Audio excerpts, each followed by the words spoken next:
ang unang grupo na maglalakad ulit sa inyong harapan na isang balagtasan ng paksa ay patungkol sa mga makagawa na higit na nakakatulong sa ating bansa. Sila ay maituturing na mahalagang sadya. Pero may isang katanungan. Sino ba talaga ang higit na nakakatulong? Ang mga manggagawa ba na nagtatrabaho sa ibang bansa? O ang mga manggagawa na dito sa sariling bayan nakikibahan? Kaya mga manunood, alamin natin ang kasagutan. Umupo tayo ng gusto at makinig ng mga ayos. Ating tangkayan ang kanilang balik-takdakan. Sino ang higit na nakatutulong sa bayan? Magandang araw sa inyong mga narito. Nagpupugay kami mga abang. Isang magandang paksa ang tatalakayin dito na ang dalawang makatang kapwa matalino. Sabi ng makatang katabi ko rito, basta katutulong daw sa bayang pagkasenso. Mga manggagawang sa ibang bansa'y lumayo, doon kalang buhay at nagkatawa. Ayaw nang pumayag nito ang isang makata sa sinabi ng nandayo ang manggagawa. Higit daw na nakatutulong sa pag-unlad ng bansa, manggagawa sa sariling bayan walang tungkol sa paggawa. Hindi ko na mapigilan sa pagtataldalan, kapwa kasi magaling at kapwa may kaswinan. Kaya kumigkas sila sa tanghalan, makinig tayo lahat sa kanilang isasaysay. Pakinggan natin una, makatang bagong tao. Galing pa sa Saudi, doon nagtrabaho. Ang hiling ko sa inyo, sa madla, sa lubungin ninyo, ng palakpak ang malakas, sadyang masigabo.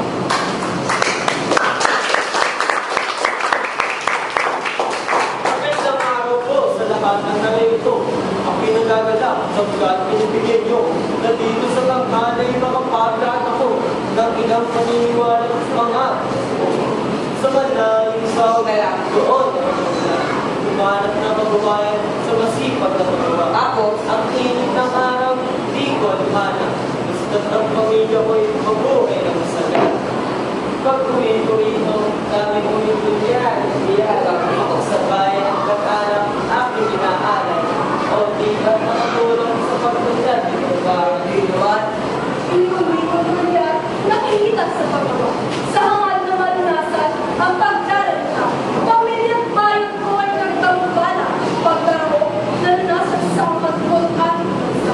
Kung ang paroy, nakatulong din naman sa ibang mga nagawa sa bansay binulisan. Sa halip na ako'y narito na kinagaw sa kanilang nalaya ang pagkakita. Sa ngayon, yung lahat natin yung nagagawa, nagkaroon ng gawain maging sa sariling bansa. Hindi ba tinekod mo ng pagkakawa? Bakit hindi na? Sa balik ako.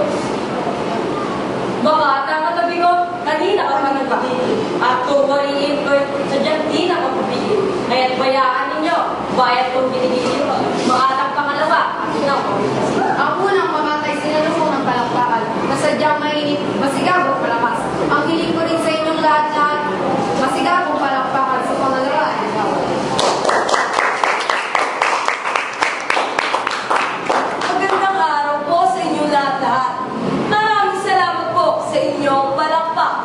At kayo din naman sa pagpapaula sa aking hiling na di ko'y bumalagtas. Pasintabi sa iyo, ay kabalagtas, matawag kaibigan pagkat di ko matatanggap. Sabihin kayo sa ibang bansa, nagpasarap siyang mas natulong sa bayan pag... Hindi nga kayo nagbayad ng buwis. Paano yung natulungan ang bayan kaya peace? Buti pa yung bansa, tinulungan ng higit. At iniwan ang bayan nyo sa dusa tinagpis. Oo man, may wikang malaking halaga. Yan hindi para sa bayan, hindi pang pamilya. Pang bumimoy ang produkto nila, sila ang pinayaman din ang gilid. Wala raw nung dumating dito sa bayan natin. At yung nag-ani dito ay ayaw mo nang bilhin. Gusto mo yung stateside? Yan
pag-unlad ng bayan. Masipag kayo kapwa sa gawain walang pagkat. Iyan ang Pilipinong nakatutulong sa pag-unlad ng bansa. Bansa natin Pilipinas, bayan natin liyak. Kaya bayan palakpakan, dalawa nating kapatid na.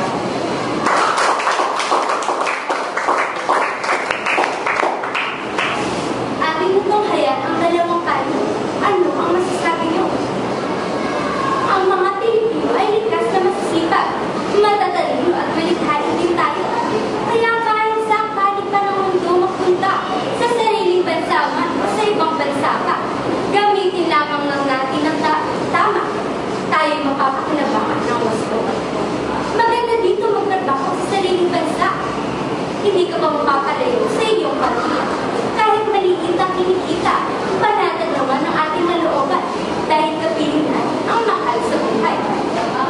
Hindi rin natin masasabi ang distraction na aabot ng mga manggagawa sa ibang bansa. Hindi ba, Andrea? Oo, tama ka dyan, Tati. Kung may magkakaroon tayo mga pagtrabaho sa ibang bansa, sa tingin natin, ito ay makakatulong sa ating pamilya, huwag na natin ito palampasin. Nakakatulong pa rin naman tayo sa ating bansa sa pamamagitan ng duliya na ipinapadala natin sa ating pamilya at buwan-buwan. Kaya ang mga OFWs ay tinatawag bayani ng bansa. Oo talaga, bayani sila ng ating bansa dahil ba naman sa kanilang sipag at pagsasakripisyo. Kaya nasa sa atin na ang desisyon kung tayo ba'y mananatili dito sa sariling bansa at hindi magtagumpay o pumunta sa ibang bayan kahit napapalayo tayo sa ating pamilya ay gagawin ang lahat basta makatulong lang sa ating pamumuhay. At dito nagtatapos ang balagtasan ng unang grupo. Maraming salamat sa inyong pakikinig. Magandang hapon po sa inyong lahat. Kami ang unang grupo na magtatanghal sa inyong harapan ng isang balagtasan na ang paksa ay patungkol sa mga manggagawa na higit na nakakatulong sa ating bansa. Sila ay maituturing na mahalagang tadyang. Pero may isang katanungan. Sino ba talaga ang higit na nakakatulong sa ating bayan? Ang mga manggagawa ba na dito sa sariling bayan nakikibaka? O ang mga manggagawa na doon sa ibang bansa nagtatrabaho? Kaya mga manonood, tayo umupo ng maayos at makinig ng husto dahil matutunghayan niyo na ang kanilang pagbabalagtasan. Sino ang higit na nakatutulong sa bayan? Magandang araw po sa inyong mga naririto. Nagpupugay kami mga abang lingkod nyo. Isang magandang paksa ang tatalakayin dito ng dalawang makatang kapwa matalino. Sabi ng makatang katabi ko rito, basta matutulong daw sa bayang pag-asenso.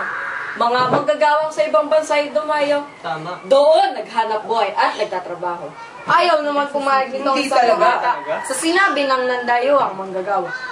Higit daw na nakatutulong sa pag-unlad ng bansa, manggagawa sa sariling bayan walang puknat sa paggawa. Hindi ko na mapigilan sa pagtataltalan. Kapwa kasi magaling at kapwa may katwiran. Bayaang pumigkas sila sa tanghalan.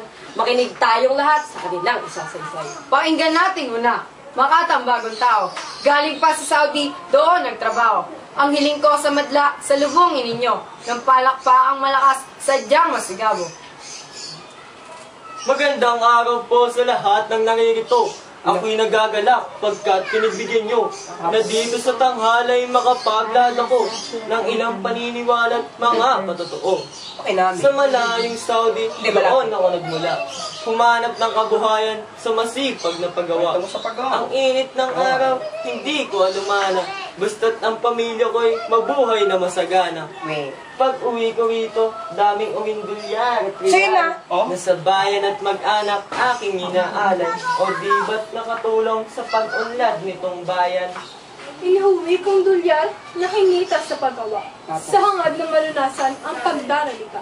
Pamilya at bayan ko ay nagtamumpala. Pagdarahop, nalunasan sa angkad ko't ating bansa. Bukod parooy, nakatulong din naman sa ibang magagawa sa bansay bilumisan. Sa halip na na ako'y narito at nakiagaw, sa kanila ipinaraya ang pagkakitaan. Sa gayoy ang lahat nating manggagawa. Nagkaroon ng gawain maging sa sariling bansa. Hindi ba siya'y pagtulong sa kapwa? Gawin din sa bayan, kikahos mahalika. Bakat ang katabi ko, kanina ka pa nagigigil. At kung wariin ko'y sadyang di na mapipigil. Kaya't bayaan ninyo, bayan kong ginigiliw. Makatang pangalawa, atin na pabigkasin. Ang unang makatay sinalubong na palakpakan na sadyang mainit, masigabot, malakas. Ang hiling ko rin sa inyong lahat-lahat, masigabong palakpakan sa pangalawa ay gawa. Magandang araw po sa inyong lahat-lahat. Maraming salamat po sa inyong palakpak. At gayon din naman sa pagpapaunlak sa aking hiling na dito'y bumalagtas. Masintabi sa iyo, aking kabalagtas, patawad kaibigan pagkat di ko matatanggang na sabihin kayong sa ibang madsay nagpasarap siya mas nakatulong sa bayang pagunlan. Hindi nga kayo nagbayad ng buwis? Hindi magbayad. Paano nyo natulungan ang bayang may hapis? Buti pang ibang bansa, tinulungan yung higit. At iniwan ang bayan nyo sa dusa tinagpis. Oo nga't may uwi kang malaking halaga. Iya'y di para sa bayan, iya'y pang pamilya. Iba pang uwi mo'y anit produkto nila. Sila ang pinayaman, tinangkilik ang panindigado. Mula raw nung dumating dito sa bayan natin, panindat ani dito'y ayaw mo nang bilhin. Gusto mo'y stateside? Yaring Saudi? Hapon Berlin? Paninda ng kalahi, ayaw nyo nang tangkilikin. Bayang katalo ko'y huwag mo nang ulunin. Parangal pa puri, huwag mo na rin hintayin. Ang hirap naman dito sa aking katalo. Pala'y sabi daw wala namang patotoo na naging taksin nga akong ito sa bayan ko. Sana prueba o bunyi katalo. Ano pa ba ang patibay ang gusto mong makita upang iyong tanggapin ang iyong mga sala?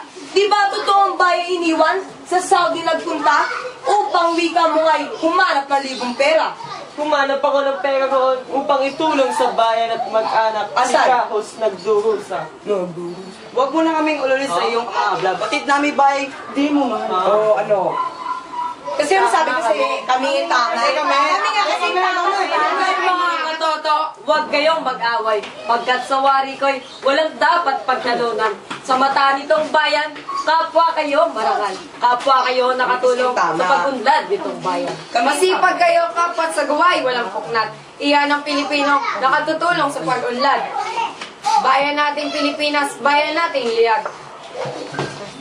Kaya't bayad palakpakan, dalawa nating magkabalagtasan. Ating natunghayan ang dalawang panig. Ano ang masasabi nyo? Ang mga Pilipino ay likas na masisipag, matatalino at malikhain din tayo. Kaya kahit saang man panig ng mundo mapunta, sa sariling bayan man o sa ibang bansa pa, gamitin lamang natin ito ng tama. Lubos tayo, magpapakinabangan. Maganda dito magtrabaho sa sariling bansa. Hindi pa tayo mapapalayo sa ating pamilya. Kahit maliit ang kinikita sa paghahanap buhay, panatag naman ang ating loob dahil kapiling natin ang mahal sa buhay. Hindi ba, Andrea? Tama ka dyan, Patty. At kung may pagkakaroon tayo makapagtrabaho sa ibang bansa, at sa tingin natin ito ay makakatulong sa ating pamilya na nagigikahos, huwag na natin itong palampasin. Nakakatulong pa rin naman tayo sa ating bansa sa pamamagitan ng dulya na ipinapadala sa ating pamilya buwan-buwan. Kaya ang mga OFWs ay tinatawag bayani ng bansa. Tama. Hindi rin biro ang pagsasakripisyo ng mga manggagawa sa ibang bansa.